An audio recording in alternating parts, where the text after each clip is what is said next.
So let's take a look at our chart.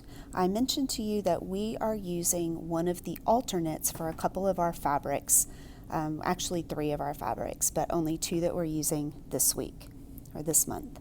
So the only fabrics that we are cutting is from here up. We're cutting fabrics D1 through D4.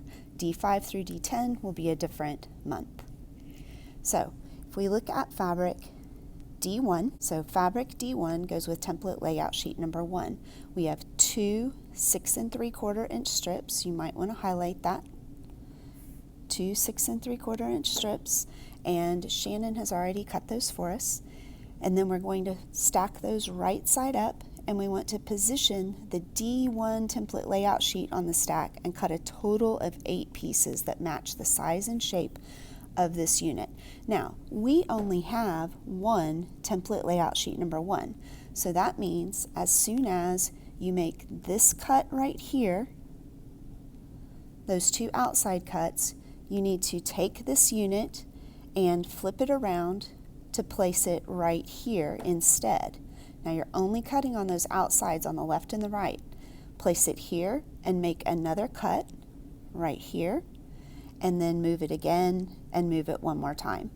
So at that point, since you stacked 2 pieces of fabric, you're going to have 8 pieces that are cut the size and shape of template layout sheet number 1. And then you stack all of those together. It says to stack the 8 fabric pieces beneath the template layout sheet.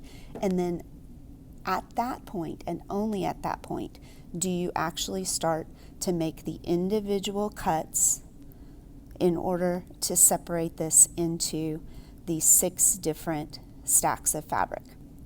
Now, you're going to put a paper clip on each of these little stacks of 8 pieces, and remember to place that paper clip on the sew side and place all the templates in bag D1. As you are cutting up fabric D1, cut yourself a little fabric swatch and place it right here so that you will remember that that's your D1 fabric. We're ready to cut fabric number 1. I have 2 pieces, and here is my template. I'm using template layout sheet number 1. So I want to put glue on the back side.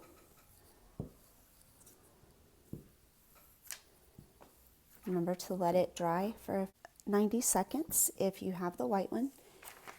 I have the blue, so I can place it immediately. And I'm just going to come here off of the selvage and press that down. And now I'm ready to cut. So I line up over here on this side and make my cut. And I can line up over here on this side. Doesn't have to be perfect. I'm not good at cutting this directionally. Cut that. Now that I have the first piece cut, I'm going to take the template off, set these aside for a moment, and bring my fabric over to do my second cut. So now I just line up on that edge that I just cut, and I cut the second one. I'm going to do this a total of 4 times so that I have 8 pieces.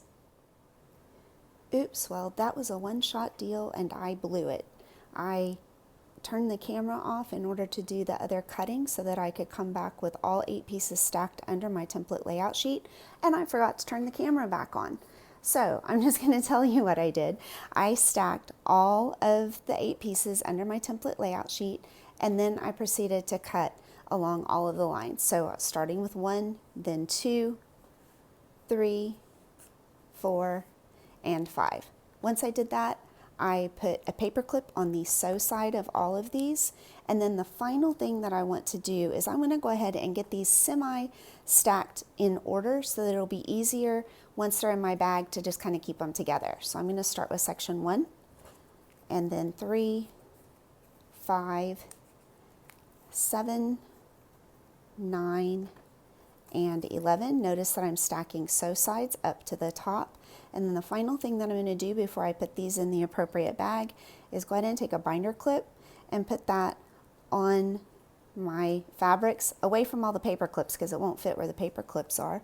But if I do this, then at least this stack is in order, and then I can combine it with the other fabrics that I'm about to cut whenever I'm ready to stack to sew. Again, sorry about that. I'll try to do better on the next fabric.